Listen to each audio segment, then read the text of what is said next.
start. Good evening, everyone, and thank you for being here tonight. We are here for a very special occasion because there are very special circumstances, and you've been brave enough to actually show up being here in person. Like you, there are many others that are watching us right now through YouTube. We have a streaming live video in YouTube. And I actually would like to explain you now a little bit how the event is going to take place today. So this subject, first of all, we're going to discuss is about real estate. It's the second time that we have the pleasure to discuss about real estate with the young executives. And we will have 2 sessions of presentations that is going to be followed by Q&A. Q&A that can come from you here live and also from the live streaming on YouTube.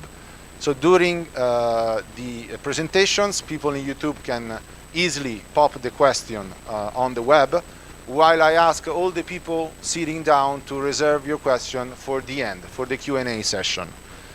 So as I said before, this is a very special occasion because it's our second event about real estate. And I had to confess you something very important because tonight you will be witnessing something very important because the gentlemen here will reveal to you the secrets of real estate in Geneva. And I think this is very important because what I know about real estate in Geneva is that I cannot afford anything in Geneva. So I hope they will change my mind about this. So let's see what is going to come out of the event. We have 2 panelists today, but most importantly, I would like to introduce to you the moderator, which is Francesco Perrella. He is the director of the Office de Logement in d'État de Genève. Francesco has been also present in the first panel of discussion that we had last year, and he's going to be the moderator today, to whom I'm going to leave you the speech. Thank you very much.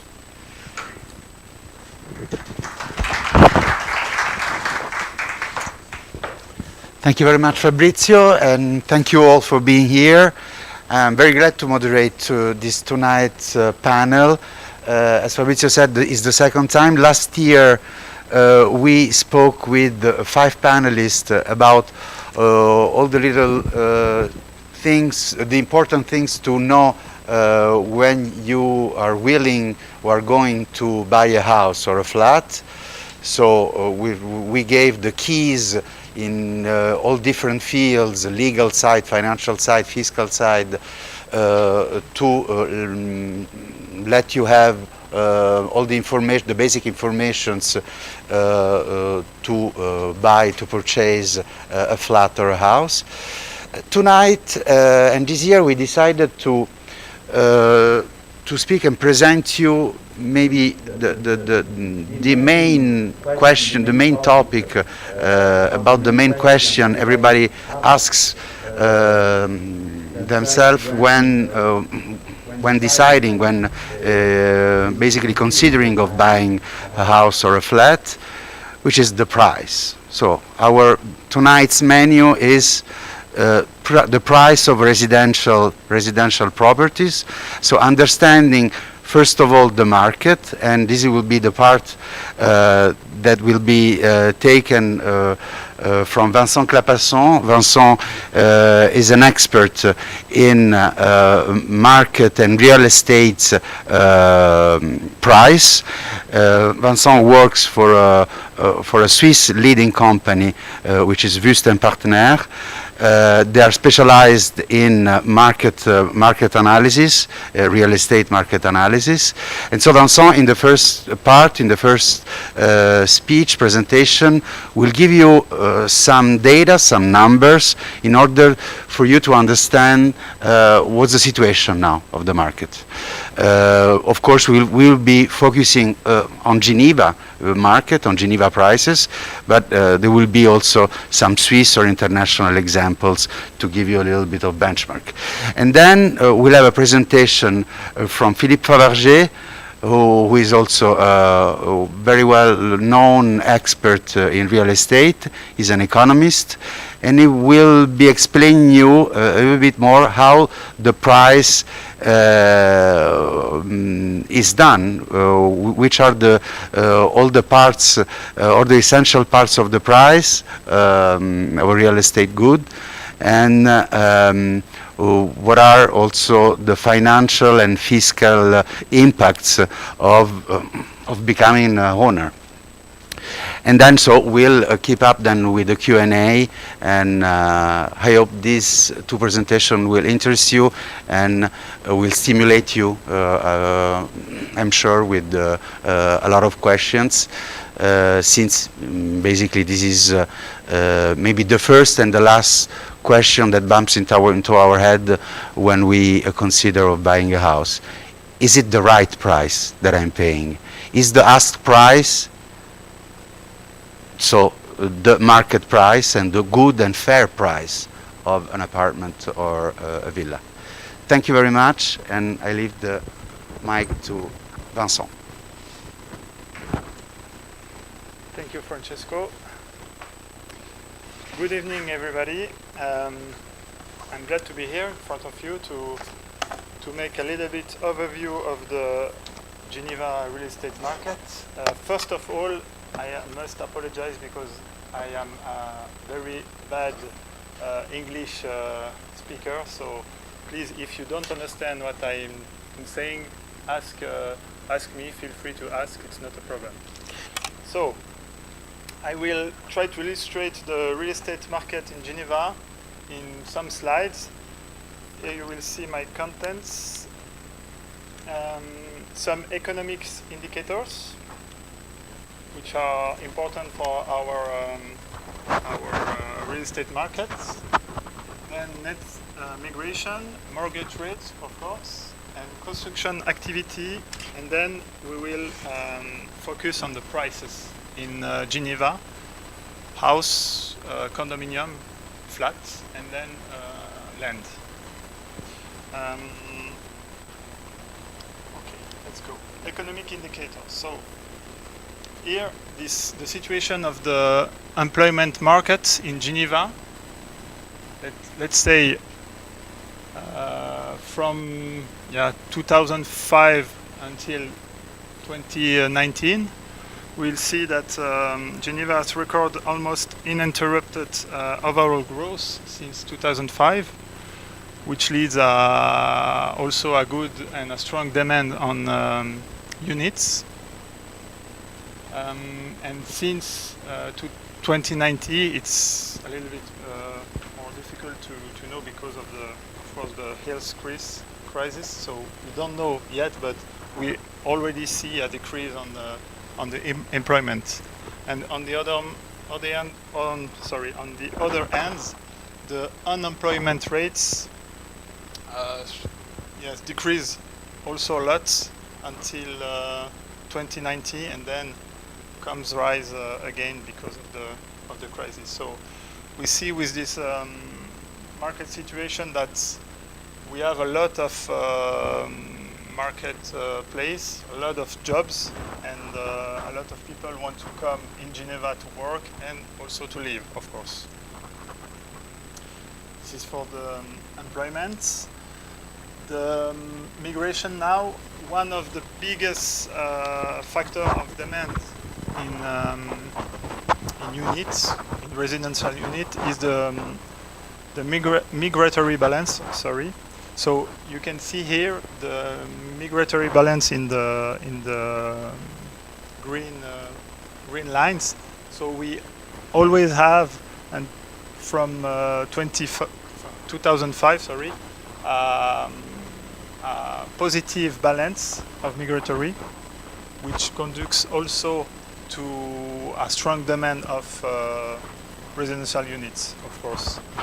Now it's again difficult to say if this trend will be continue or not because of the crisis and because the movement between countries become a little bit harder than before. So until now, these factors come to increase the demand, but from now it's difficult to say if it will be the same trend or not. Interesting to say also is that the migratory balance is boosted because of the foreigners and not the Swiss, because the price are level up, are rise up, always, and the Swiss, the Geneva people, cannot buy a house, so they move to France or they move to Canton de Vaud. And of course, one of the biggest factor is the mortgage rates. We see from always 2005 a constant decrease of the rates, now at the level 1.25%. So of course, this is a big factor for the people, and Philippe will maybe tell more about that after, between renting or buying, what's the difference, and if it's a good moment now to buy something. So yeah, it's a historical low rates now. So of course people are interested to buy something. Let's check on the construction activity now. Here you see in Geneva one of biggest problem also for the supply is that you see in green the effective gain of units in Geneva, and it's a trend, historical trend, that Geneva doesn't construct enough units to all the demand.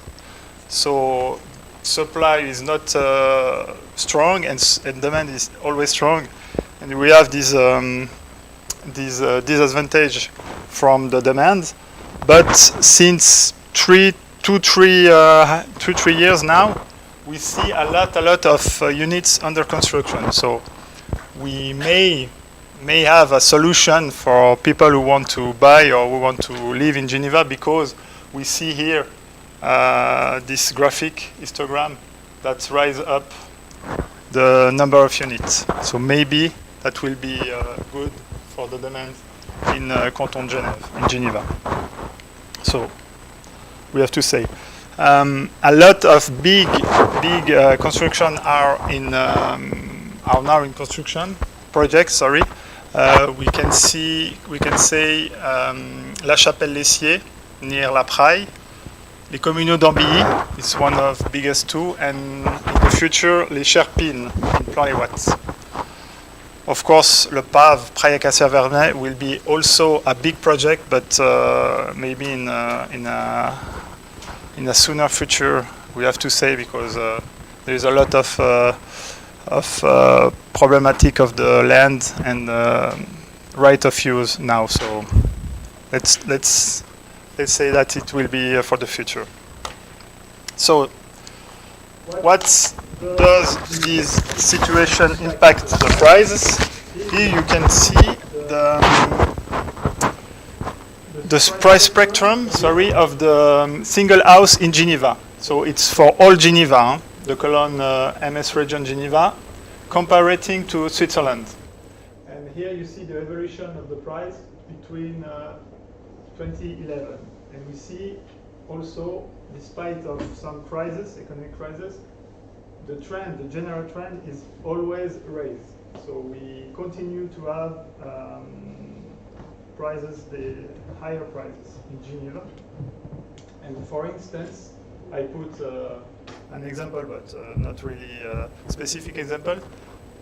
With the average price, if you want to buy a house of 150 square meters, you have to pay around 1.7 million Swiss francs. The median, the quantile 50%, means that we have a number of units equal above and below this quote. This is for the house. And now the same graphic for flats. You say also the trend is the same. We have a raise of the prices. The prices are quite similar to house, if you see, sorry. But the increase is not so big as for the houses, because we construct more flats than houses in Geneva, of course. The land becomes rare. And here an example too, if you have an average for flats of 120 square meters, you will have to pay around 1.4 million francs, Swiss francs. The building land now, so as I said before, it's difficult to find building land in Geneva, so the prices are quite high. Here, again, it's for all the cantons. You have a very big variety between communes. For instance, if you want to buy land in Vernier or in Collonges-Bellerive, it's not the same price. Huh? It can double the price or triple the price. But for Canton de Genève, it's around 2,000 francs per square meters, which means if you want plots less than 1,000 square meters, you have to pay around 1.5, 1.7 million francs. So, as you say, Federico, it's difficult. It's tough to buy something in Geneva or to construct something in Geneva. Here you can see I put the quantile 50% of the price for single house. So is the medium prices per square meter for single house in some of the communes to see or to illustrate also the diversity of the prices in Geneva. You have in Rive Gauche, Collonges, Colony, the high prices, and in the periphery or in the rural zone, you have prices that are low, of course. And that depends of the many factors, but representativity or fiscality are factors which influence a lot the prices.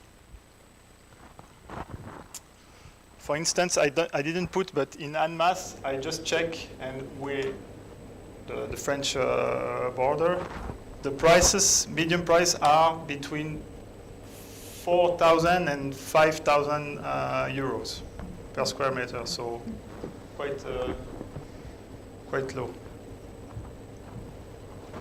And now the comparison of international, so it's the country, not the cities, but normally it's the biggest city of each country. I didn't put Monaco because Monaco has the double of UK, but you see UK at the first places and Switzerland the second places, where it's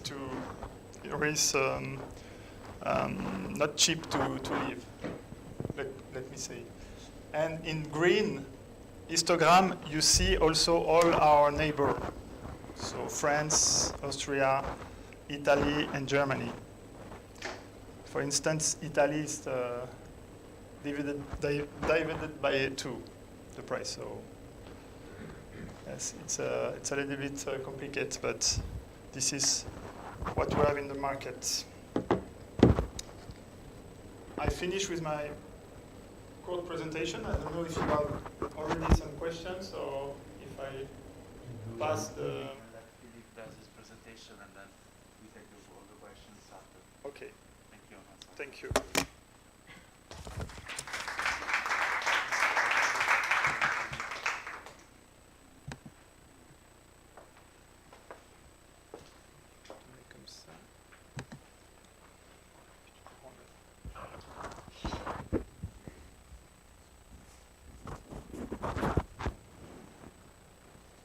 It seems that this is necessary for YouTube, so I don't know if I have to keep that, so you just, I present me and then, no, okay.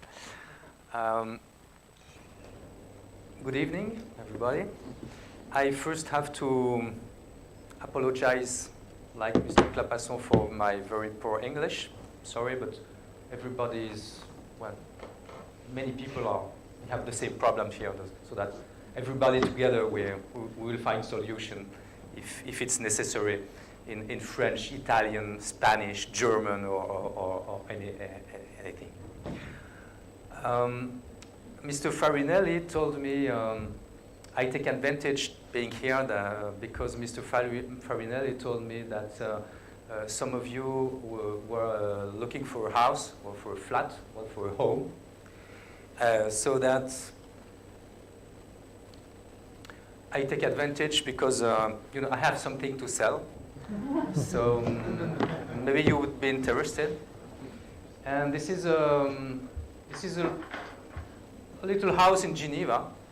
Well, little. It has 4 bedrooms, and it needs some reform. You know, kitchen, bathrooms, and so on, and painting. But the structure is good. The roof is good. No problem. And it's maybe just. It is maybe you know this mountain. This is the Salève. So it is in Verrier. That is not far from Geneva. So if you are interested, just after the presentation, just talk to me and we will see. The president comes first, right? The president comes first. Okay. I don't know why, but we'll talk about it. Okay. So now I'm sorry. Now we can go to the main theme of the day. What is the right price? Some talk about fair value. So maybe do you think this is the right price for this house? I didn't give you all the details, but you have. The plot is a bit more than 1,000 square meters. This is a typical constructor's builder's house but in the 80s, in the 60s, 1960s, excuse me. And what do you think about it? Are you interested? Mr. Farinelli is interested. Are you too? Or sorry? Looks like it's below the market price. You think it's below the market price? Yes. Okay. And you're right. And well, it was a joke. He's second. Okay, he's second.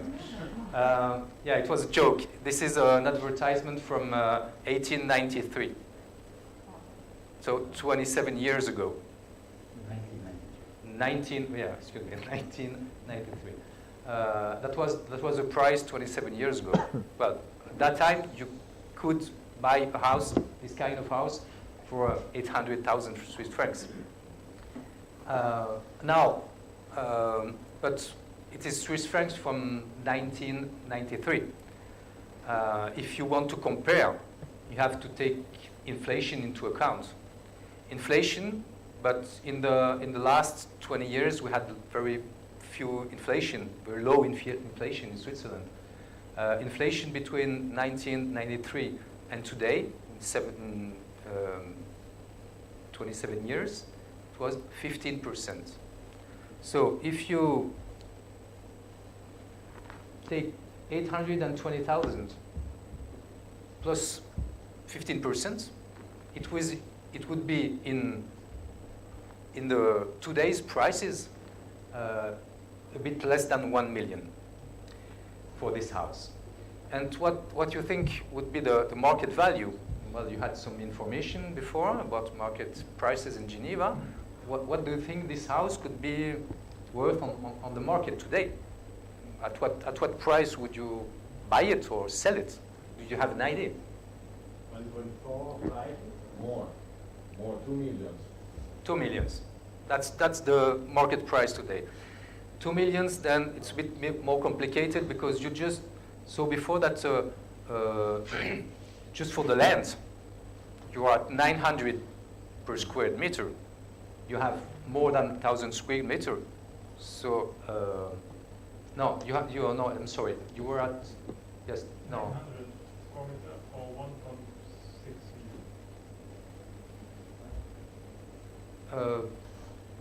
1.6 million? 1.6 million for 900. 900. So for 1,100, 2 millions. Yeah. And just for the building land, today, if this is to sell in in Geneva, there is nobody buy it for living in it. There is a promoter who will buy it for 2 millions or maybe a bit more and just destroy the house and make 2 or 3 little houses. And each little house, he will be selling it for 1.5 million, more or less. That's the prices today. Okay. Can you do that, or isn't it per tax? Because, for example, in Italy, it's not that easy to destroy a house, to rebuild 2 or 3 houses, in particular in big cities. So usually there are restrictions, so you cannot just buy Okay. land and... I don't have time for the details now, but you can build in Geneva. You can. There was changes in law recently, forward and backward and forward, and so it's a bit complicated today in Geneva. But let's say that last year, before the changes, the temporary changes, it was possible to buy it, to destroy it, and build 2 or 3 houses.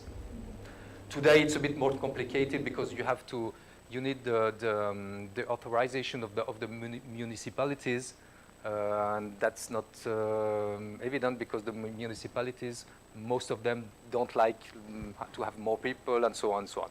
But yes, it's normally it's possible. It's possible. So. 2 millions, that means that 1 million 27 years ago, 2 millions today. What is the right price? That was the question. And well, I'm an economist, and for an economist, there is no right price. There is no fair value. It doesn't exist. It exists only in the brain of someone, of some people. But right and fair, this is nobody can tell what is the fair or the right price. There is a market price, there is a market value, which is an estimation of the market price, but right price, it's very difficult to say what is the right price. You can talk about right price a bit if it's a produced good. Say, if I produce something and it costs me 100 and I sell it to you for 500, you may be, okay, that's not fair, that's not right. But if it's the market, that's the market value. Here the problem is that if you buy a house today for 2 millions, or 1.5 million, there is just 500,000 for building, which costs, with costs, and 1 million, there is 2/3 of the price is just land. And land has no building costs, no cost. It's just land. It's God's gift. So, market value, that's it. Next question. If someone wants to buy something now in Geneva, is it a good idea to buy something now? Because 27 years before, it was half of the price. I have to say that it was a joke, but a directed joke. I mean, in 1993, the market was very low. And today, the market is very high. So we have the cycle. Slow, 1 million. It's high, 2 millions. So today, the prices are high. We saw it before with the international comparison. So is it a good idea to buy today or not? That's a problem, and nobody can tell you because I cannot tell you. I don't have a, how you say it in English, crystal ball. I don't have a crystal ball, so I don't know. The only thing I can say to you is that today the prices are high, so that the risk today is that prices will, in the future, go down. And we had some information before about demand and supply. Demand, I think Mr. Clapasson explained to you that demand, the main factor of moving the demand is the migration. I think that with the virus, migration in this year and next year and maybe the next one will be much lower in Switzerland than before. Second, you have the supply. Mr. Clapasson explained to you that in Geneva we are building much more flats, houses in Geneva than some years ago. So I'm not, I don't know the future, but you have a risk which is not low. It's, for me, my opinion, a high risk that prices may go down in the future. But that's my opinion. So if you think that everything okay, well, Mr. Trump he was winning against the virus, and the entire world will win against the virus, and next year we will have forget it, and everything will become like before. You can buy. If you think that it will be a bit more complicated, maybe you just have to wait a bit.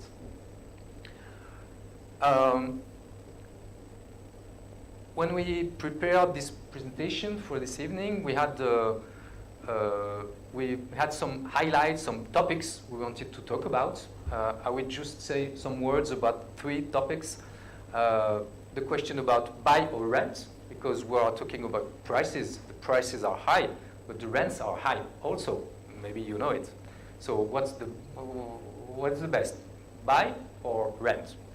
And then we'll have a second topic rapidly about financing, and a last one about the advantage, the incentives for buying a house in Switzerland, a home in Switzerland. To buy or to rent, you have here a very simple comparison about buying, economic comparison, because this is not the only criteria, but I'm an economist, so I can only talk about money, sorry. The economic comparison between renting and owning, you have it. I did a very simple case study here, and you have 2 periods, more or less 2020. 20, it was, I told you that in 1993, all the 90s in Switzerland, the real estate was down. Economy was down, and especially real estate was down. And about 2000, it went up. So we had more or less 20. We didn't see long-term indices before, but in the last 20 years, it was only up and up and up and up. So a comparison between 2000 and 2020, and 2020 and 2040. I don't know what will be going on, but we will make scenarios. Hypothesis. So if you bought this house 20 years ago for, let's say, 1 million, you sell it, we make an economic comparison on 20 years. What you buy, you sell 20 years later, your kids are gone from home, and you sell your house and you buy a flat in the center of Geneva or New York or where you want. So in these 20 years, you bought in year 2000 for 1 million. You sell in 2020 now for 2 millions. So you have a capital gain of 100%. You want 1 million on the market, just on the market price. You have a capital cost, general. Your own equity, the money you will lend to you have to from the bank, overall capital cost 4%. Interest rates 20 years ago were much higher than today. Okay, to compare with renting, in 2000, let's say more or less, this house you could rent it for 3,000 a month. Then if you compare, if you make, I don't have time to show you the details, but if you make what we call a discounted cash flow on 20 years, and all the expenses and all the gains, and you just have the actual, the present value of all that, this is the comparison I did, and you have here just the results. That's for the owner. The cost, the user's cost of housing, this is what it costs to you as a user, owner or renter or tenant. It would have cost you to 2,050, 250,000 francs as an owner. You would have expensive much more than that, but all these expenses, essentially the capital cost, would have been almost compensated by the capital gain. You won 1 million. So that at the end, for these 20 years, the whole cost, user cost of owning this home and living in it, in this house, would have been 250,000 francs, which is quite low. If you would have rented it in 2000, the total cost would have been more or less 500,000. The rents over 20 years, also in present value. So as you see, in this case, the tenant user cost is the double of the owner user cost. So just buy. But for the future, I don't know. Now, if you buy it today, you pay 2 million. So you will pay a high price.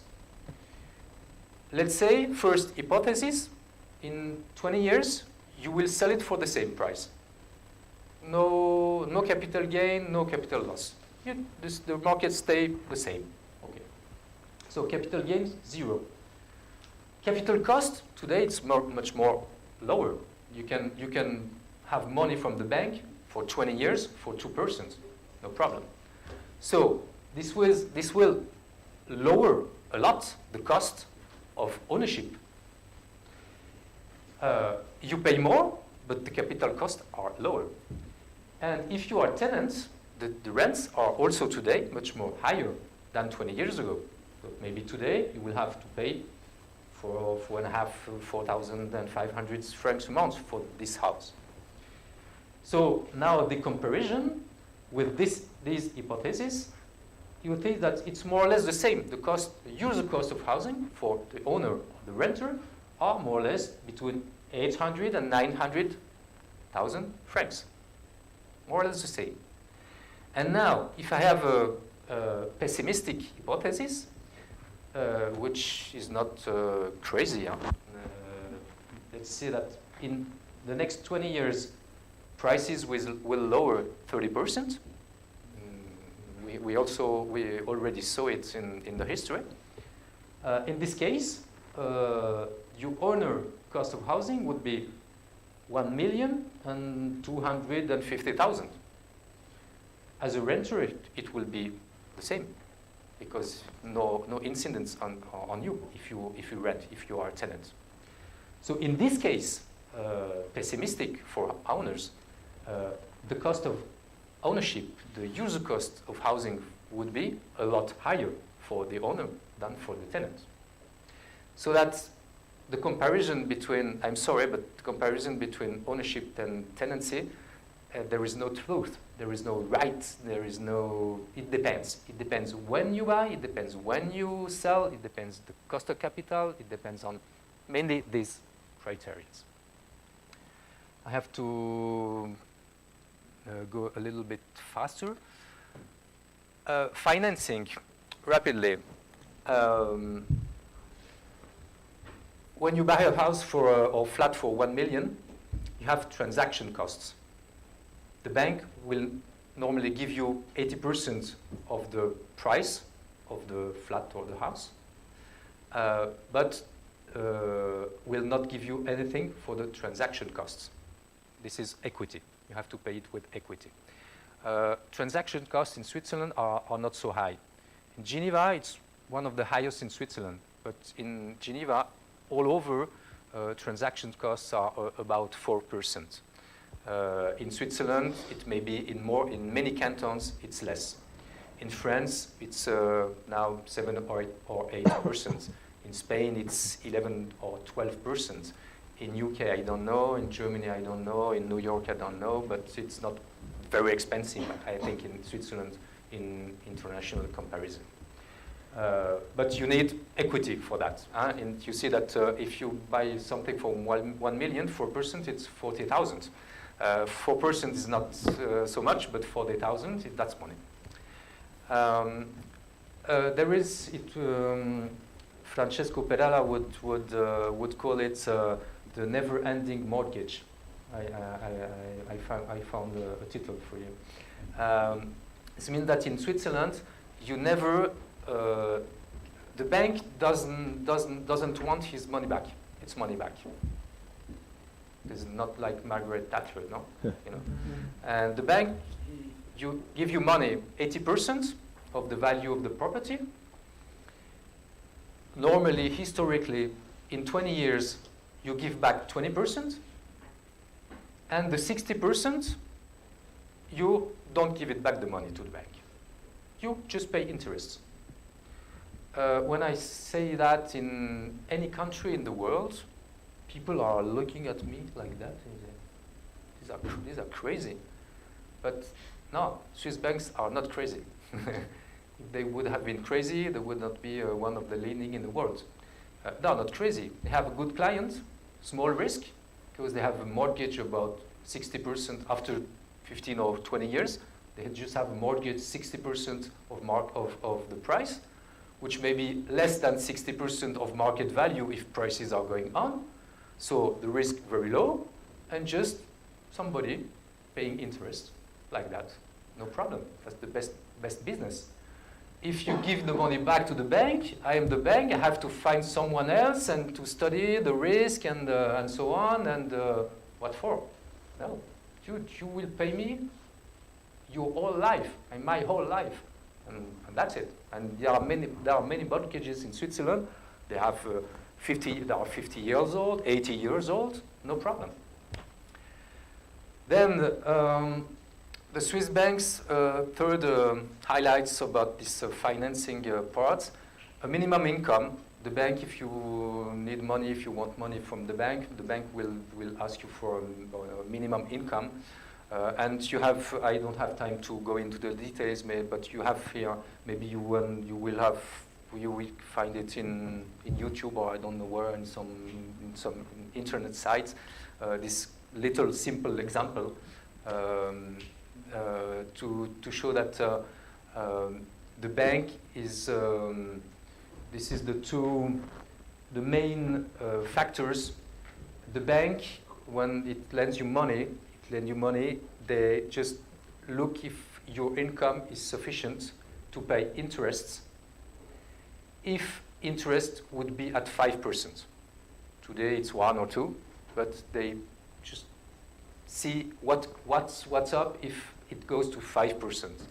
And if the, more or less, and if it goes to 5%, you need an income which is 3 times the cost of the debt for the bank lend you the money. Okay? The never-ending loans, the never-ending mortgage is also one of the factors why people in Switzerland can pay so high prices, because it's a problem of liquidity. And this you have in the last column here. You see that you need an income of 180,000, yearly income of 180,000 to buy a flat or a house of 1 million, more or less. But in Switzerland you pay back the mortgage only, let's say 1% of the property value per year. In the other countries, generally, you pay back in 20 years. So this is 5% of the mortgage. This is 5 times more. And you need the money to give it to the bank. So you need the higher income. That's one of the reasons why people in Switzerland can pay higher prices than in other countries. To conclude, some incentive, there was a question. Incentives to buy in Switzerland. It will be very rapid, but because there is also almost no incentive. Because the Swiss government doesn't want to give incentives for ownership. This is political, philosophical, cultural. We could talk some hours about why there are so many tenants and so so few owners in Switzerland, but that's it. That's the history. So there is almost no incentive. There is just one incentive in Geneva. If that I was talking about transaction costs. You can lower the transaction cost if you buy a flat or house for yourself to live in it. So you may pay, let's say, half transaction costs. You have the details here. Maybe we'll talk about it later. But just let you know that there is this only effective economic incentive in Geneva. This is the lower transaction costs. And something else which is not an incentive at the reverse, we have in Switzerland what we call an imputed rent. That is when you own your house or your flat, the fiscal administration is considering for your tax that or the same as if you rented it. That means you have an income, salary, and to this income you have more. They tax you on an imputed rent, which is normally legally market rent, as if you were renting it to somebody else. It's one of the only countries in the world which have this imputed rent.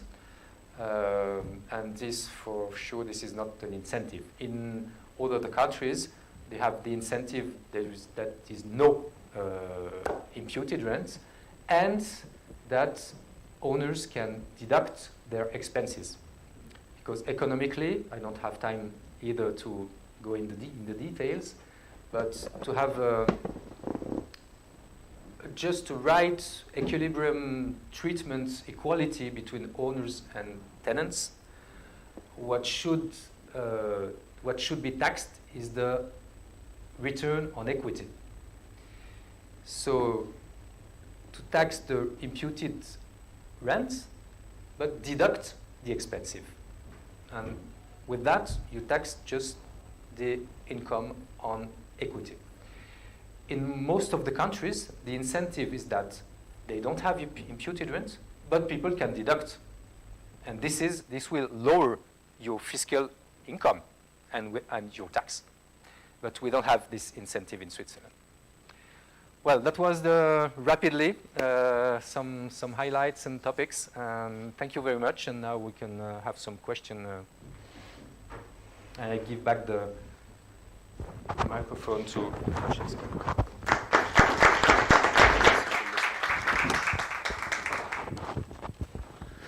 Thank you very much, Philippe. Hope you're not too sad or discouraged about this presentation. But this is exactly what Switzerland is, and especially Geneva. Just to give you the Geneva numbers, there are only 17% of owners in Geneva. All the rest are tenants. So it's a trend. And it's also one of the reasons why I wanted to speak about this subject tonight, because we all know that most of the new owners in Geneva, in Switzerland, especially in Geneva, are foreigners. Because we arrive in Geneva with our mentality, with the international mentality, and so even if we stay a few years, most of the foreigners prefer to buy and instead of renting, especially in these years of very low interest rate. Everybody is talking about why don't you buy with such low interest rate? Yes, and we also know that. Okay, tonight we also read and listened to some data and some economical data that Philippe spoke about, but we all know there are also many other factors that drive you into the decision of buying, because there is also all the non-economic factors that come into play, especially when you're considering of buying something for yourself, for your family, to raise your kids. So there are other very, very logical and non-economical factors, but tonight we wanted to give you all the information possible to, let's say, to understand better all these cold facts. And then for all the other things, of course, there is no logic and there are no precise rules. No truth. Exactly. So, Nofti, if you have already a few questions here from the audience, maybe we can start here from the audience. If you have some questions about the topics that we discussed. Yes, Claudio? Yes. Sorry, remove the mask, it's easier, otherwise Yes. I cannot talk. I'll put it back on right away. So, Do we Sam, hear the question on YouTube? Yes. Okay. Vincent, when you explained to us the factors that contribute to the price and so on, you spoke about migration, you spoke about supply. When I was living in New York before, one of the factors that New York played an important role was the appeal to foreign investors.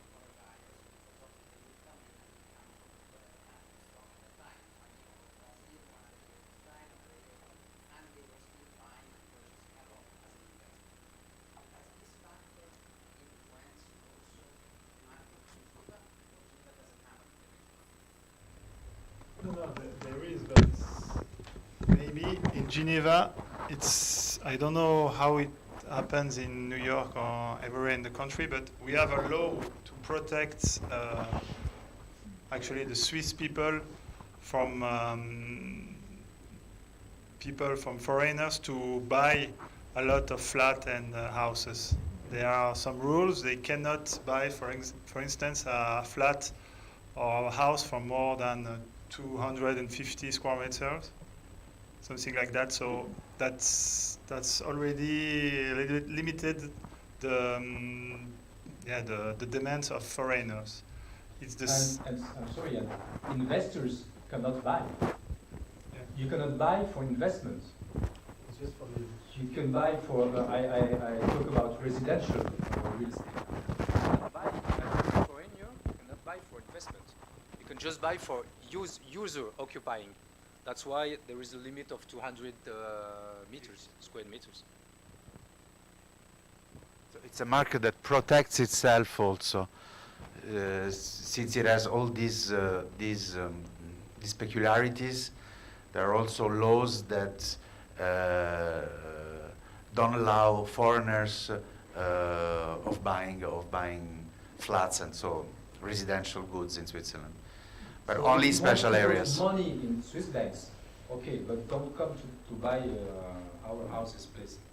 It's the same for the buildings. You cannot buy residential buildings in Switzerland or foreigner, just commercial building.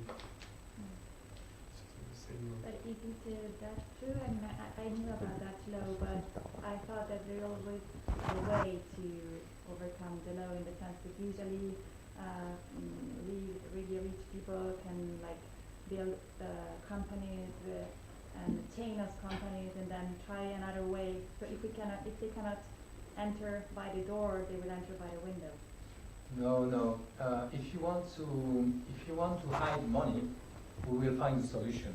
If you want to buy investment real estate, no, just forget it. We just had the case in Valais last week with an Italian guy. He tried to build a swimming pool and it was calculated over the maximum square meter. So now he's in process. So it's not easy to buy a house for people from outside.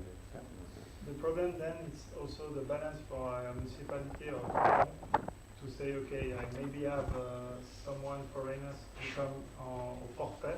I don't know how you say that in English. Pauschal, how Deutsch? Flat tax. Tax. And they know it's a lot of liquidity for the municipality if they come. So maybe sometime, I don't say Geneva, but everywhere in Switzerland, sometimes if we have 260 square meters, it's okay. It's like 250 square meters, you know.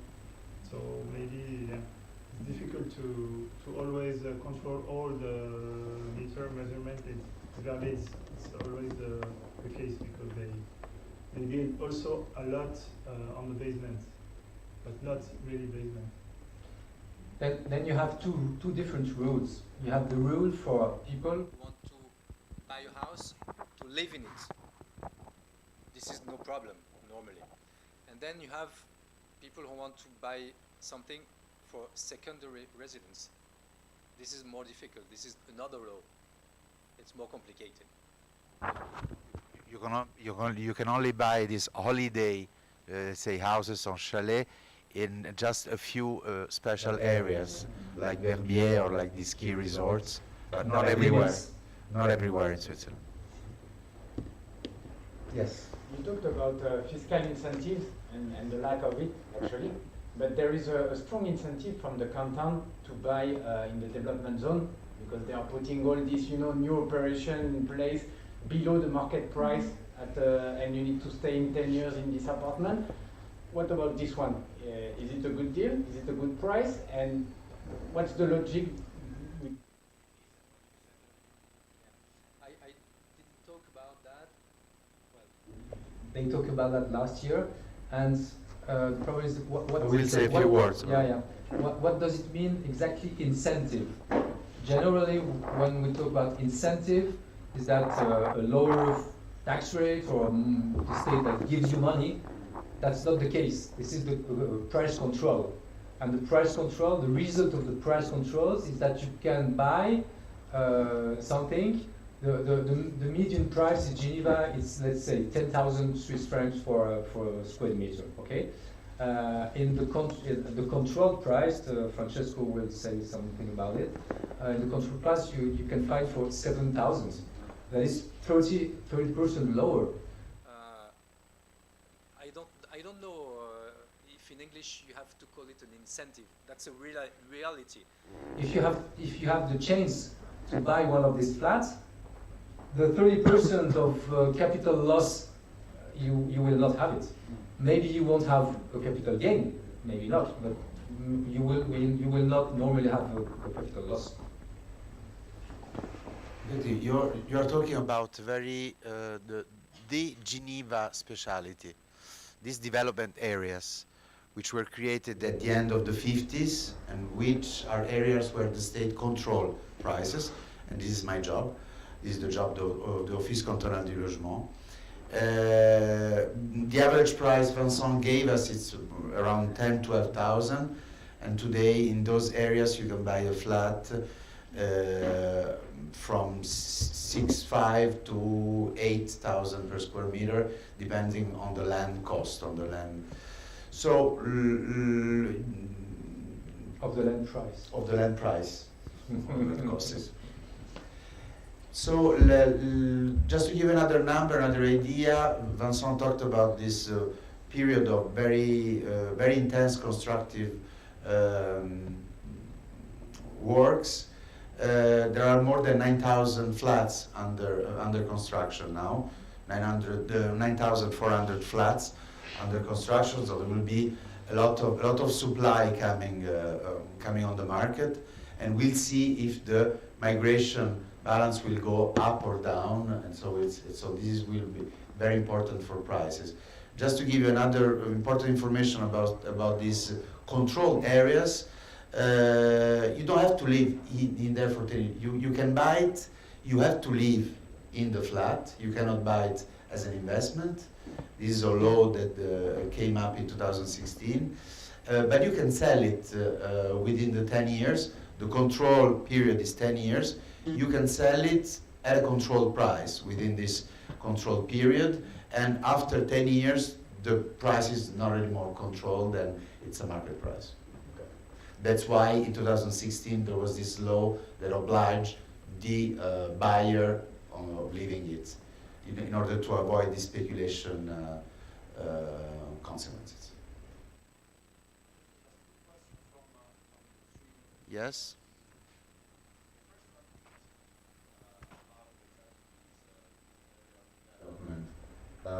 Is what to do to know where are these areas, where are these buildings, and what to do to actually apply for these constructions. And the second one is regarding obviously the area, obviously the change of prices. Would it be possible for people to, and you partially answered to this question before, to sell within the 10 years? And if so, what will be the capital gain that they will need to pay in case in which they sell before the 10 years? Those are very two important questions. The first one is one of the main questions that people ask and ask us. There's no really a guide or a website where to know exactly where all these new projects, new buildings are going to be built. My personal advice is always to go and ask at the Office de l'Urbanisme where are located the development areas with the plan localisé de quartier that are already in place, and try to contact the owner or the developer of these new projects. It's not an easy thing to do. It's one of the first factors of frustration today in Geneva, because the promoter has the freedom to sell the flats to whoever he wants. So there are no lease, state controls a lot of things, but not the buyers. Is not controlling the freedom of the promoter of selling it. The promoter has now, since 2016, has to sell it to people who are actually going to live in it. That's the only strong rule. But and we are publishing on our website, on the website of the State of Geneva, all the new operations, all the new projects that are going to be authorized to sell. But most of the times it's already late, because promoters can book, can reserve the flats, and so this is one of the main source of frustration, because people call the promoter and the promoter said everything is sold. And we're trying to fix this problem by publishing much before, so people will have earlier informations about this. So this is for the first question, and then the second. Excuse me, Felipe. 2 words. That's the typical problem in the market with controlled prices. There is More demand than supply. So if you want a flat, you just have to be the boyfriend of the promoter's daughter, and that's it. Or son. And the second one?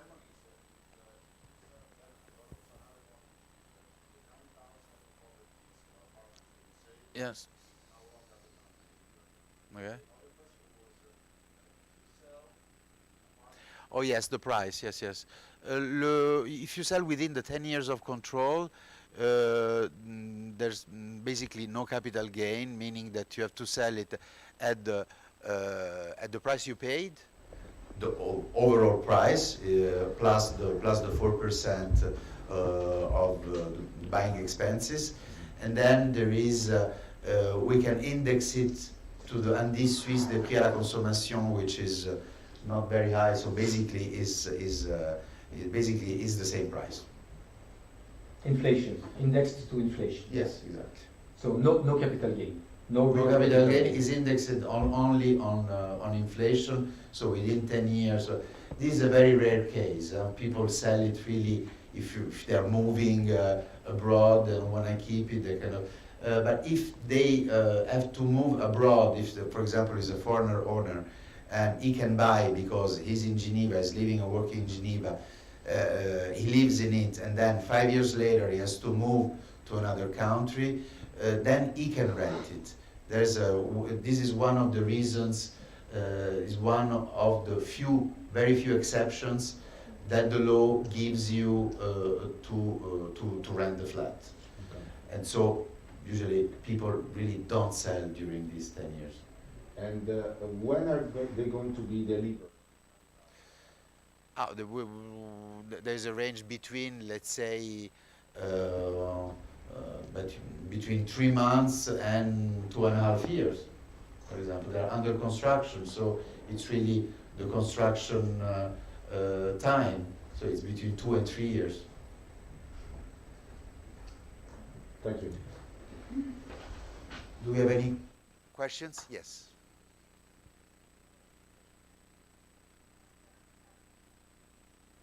Yes.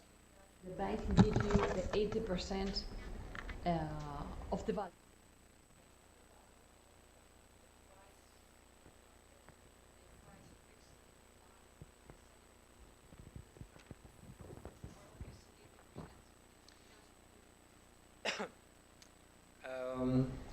It is what we call the mortgage value.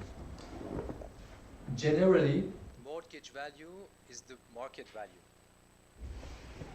But maybe the Who fixed market value? nobody, God. I mean, there's no central company. there is no bank. truth. So what do the bank? The bank has an expert intern or extern, and the bank has an appraisal valuation of the market price. And sometimes the market, the valuation, the appraisal corresponds to the price you pay. Sometimes it's higher, sometimes it's lower. Sometimes it's. You can never say before because, one more time, I'm a real estate appraiser. When you value a real estate property, it's common that there is a common norm that a 10% margin it's normal because you cannot predict the market price exactly because each house is unique, like the airport in Zurich, so there is no truth. So there is margin of valuation, and it depends from the bank. That means, well, now compute if you want to buy a house, you go to the bank, and the bank will tell you, the bank will make his own valuation or ask an expert, and the bank will say you, okay, you want to buy that for 1 million, for us it's okay, we'll give you 800,000. Or maybe the bank will say you, no, I'm sorry, our expert says it's not worth 1 million, but 900,000. So we give you only 720,000, for example. I have to check with 3 or 4 banks. There's two. Yeah. But if I may add something, because I worked in Credit Suisse 8 years as a real estate appraiser, now all the bank use a hedonistic model for validate the price, purchase price of the clients. So they explain what's hedonistic model is based on the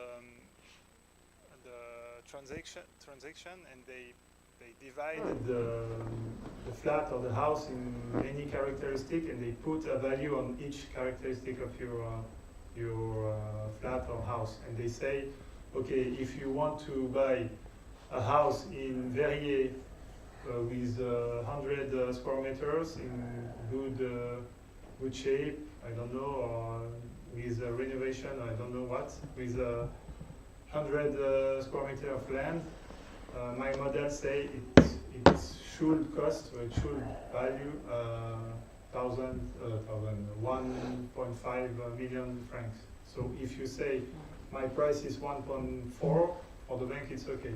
If you say my price is 2 million, maybe they will say no, we have a big difference between our value and your price, so we keep our value as mortgage value, as blank value.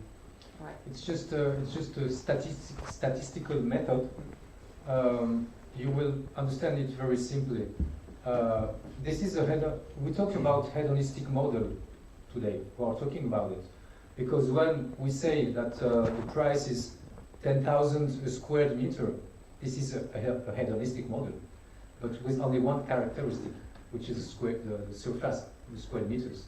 And this is statistical methods we can use today with the computers, because before computers it was statistically possible, but concretely not possible because too much job.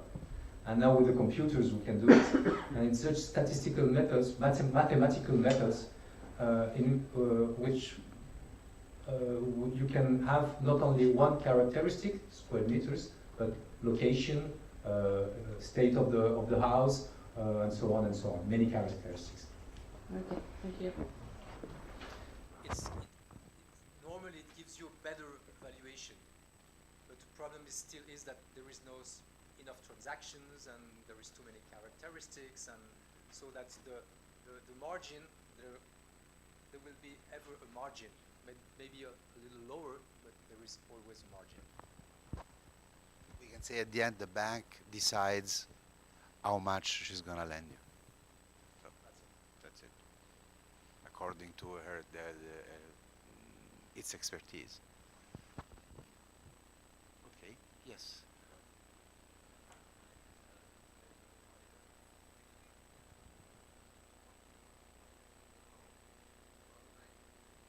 Told me actually that if you nowadays want to go for a loan, you should go to a insurance like an AXA or Swiss Life, because it's about the background of what kind of portfolio does the bank already have, and also on the insurance, it's basically the same story.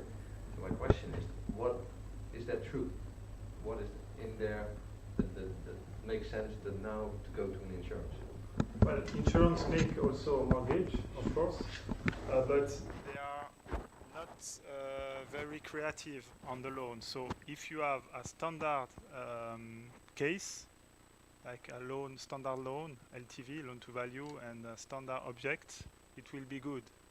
But the expertise of the bank are better than insurance for mortgage, because they made from much long time ago. But of course, if insurance are one of the biggest advantage of insurance, they don't loan a lot of money of BNS, of the bank, central bank. So for us, it's more attractive. They made more attractive mortgage rates for clients because there's its own liquidity. And bank sometimes are influenced from the loan of the central bank, so it's more difficult to have something sexy, I can say. So you have to try it. But for normal case, it's good. For special case, banks are more creative.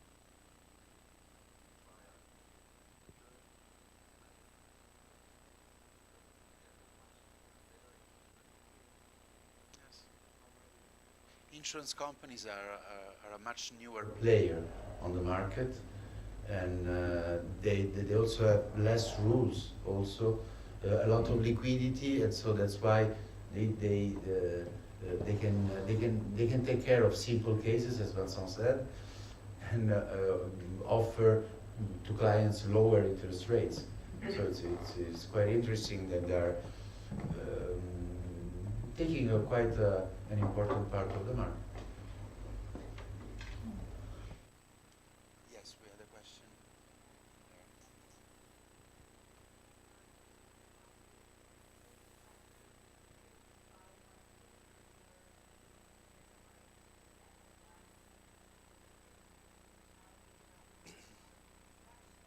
More than 9,000 flats arriving in 2-3 years.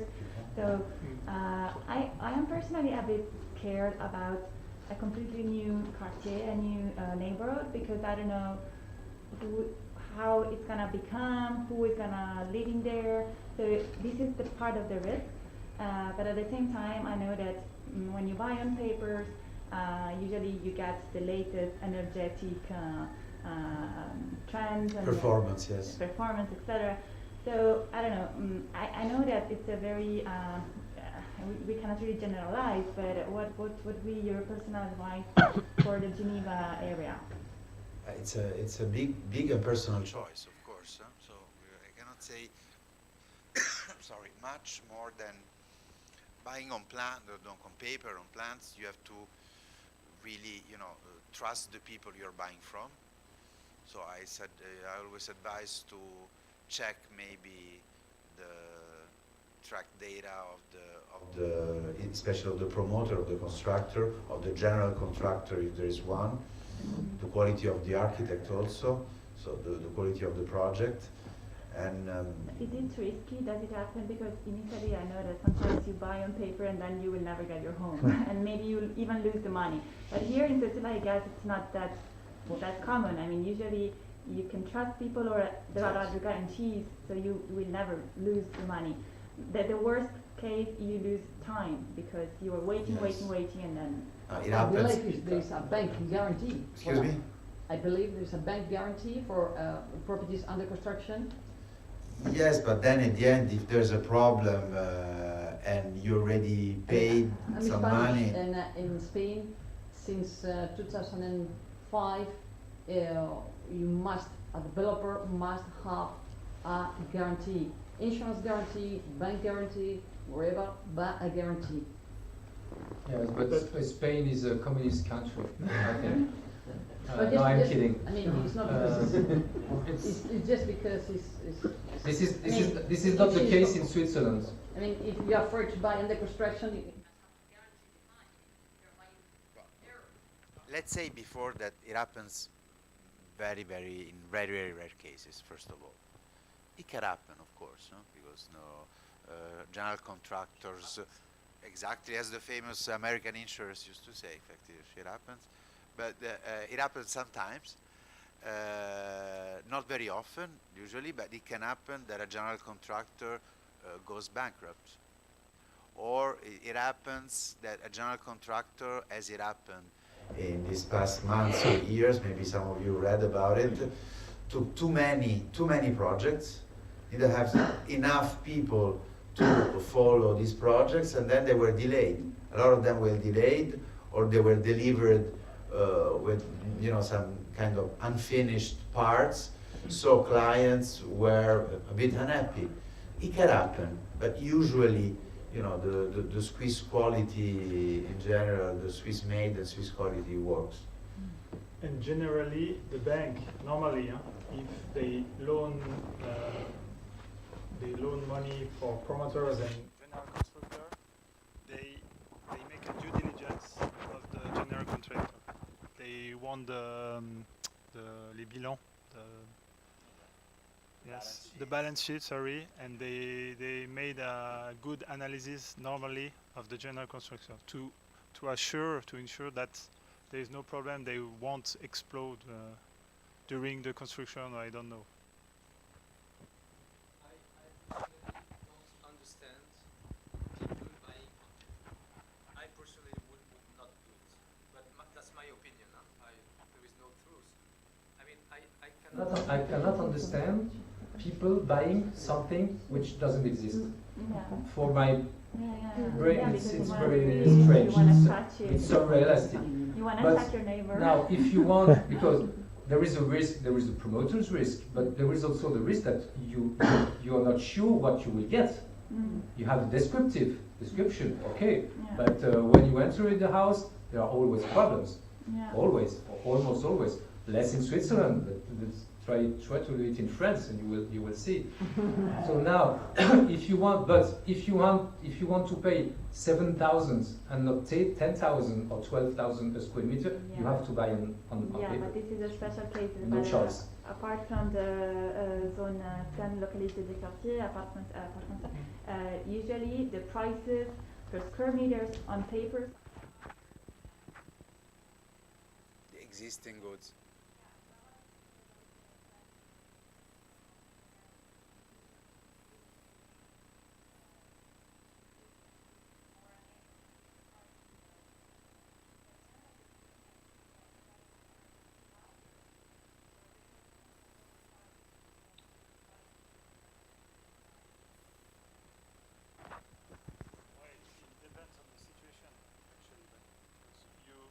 Have a flat location.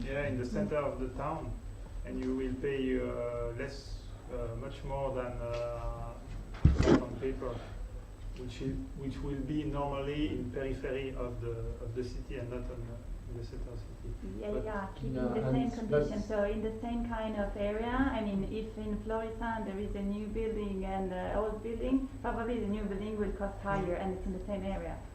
Yeah. Okay, so that is because it's new. One of the reasons. Okay, but there is I also think it's something easier. else. An economic reason, that is new buildings, new residential buildings, not controlled by the state. Very few. So a lot of demand, almost no supply, and that's it. You got it. It's a rare object. Maybe as a last thing to say about this question about buying on paper or existing, consider the divorce rate, which is higher when you buy on paper.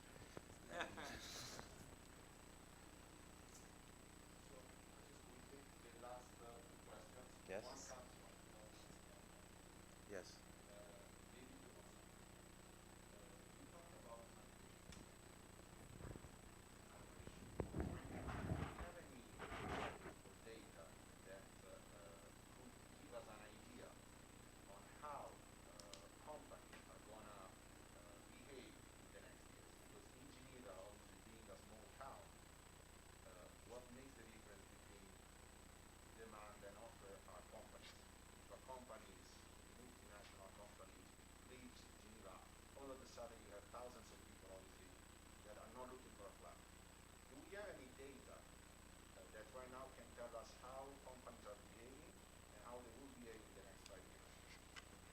As far as I know, no, we don't have really data, but we know that some company have a social plan to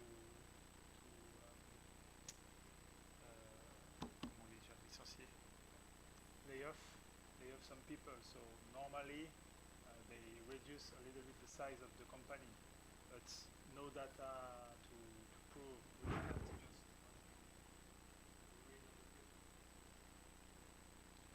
No data available. In fact, I don't have news from the state of Geneva, official ones. Trends, maybe, but in general, the Office de la Promotion Économique is working, you know, especially to avoid, of course, companies to leave, and is working also to attract companies. In this period, everything is very, very confused. So. Trying also to develop the companies already existing in Geneva, not only international but local companies. I think they're keeping their fingers crossed. Yeah, and I think that the companies themselves, they don't know what they will do. next year. I mean, we're just everybody's waiting to see what's going on. I would say short term. What I see short term. Migration down, because much less companies will hire people and get more people, and people coming in Geneva and so on. So short term, I think it will be, it's what I said, I think demand will lower. But long term, I think, and I hope that Geneva will stay will keep a nice place to stay, I think. I have a question. Maybe we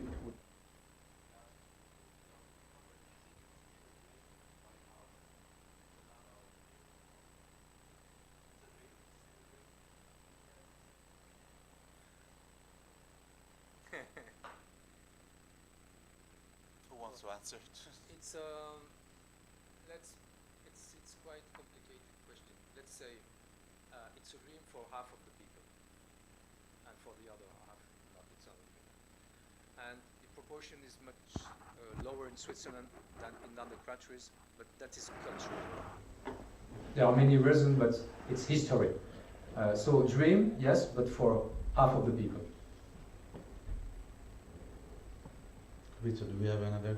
Yes. Last one. Last one, yeah. Are there tax benefits in keeping a mortgage with a bank? Sorry? Tax benefits? Tax benefits in having a mortgage with a bank? Well, tax benefit, yes, because you can deduct from your income, but not because you have the imputed rent. So at the end, it's not so, well, in Switzerland, then it depends on who you are, what is your income, where you live, in which canton, and etc., because the rules are different, because in the imputed rent, there is no truth. It's like market value, there is no truth. So that the state has some difficulties to evaluate, to estimate the imputed rent. And generally, the imputed rent is lower than the market rent. And the Supreme Court said that it can be 40 till 40% lower than market rent. So if you have an imputed rent 40% lower, and you can deduct interest and expenses, at the end it can reduce your income. But each case is different. So I was asking because before you said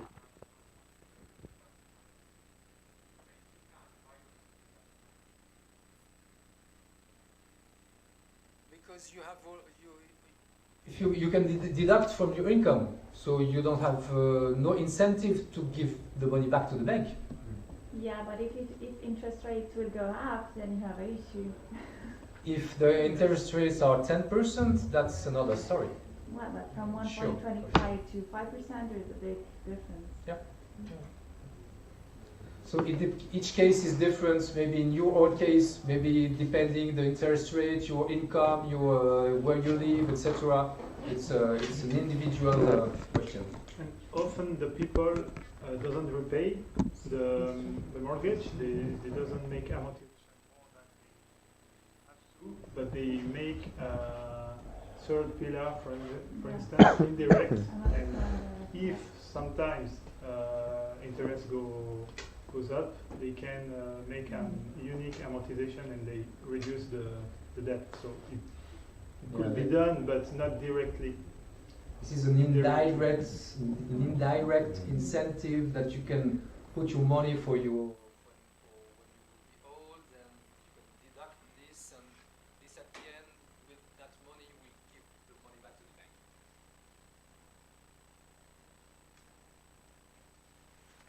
So we are now at the end of this night, of this panel of discussion. Before thanking you and leaving you, maybe I would like to leave you with another, with a last data, last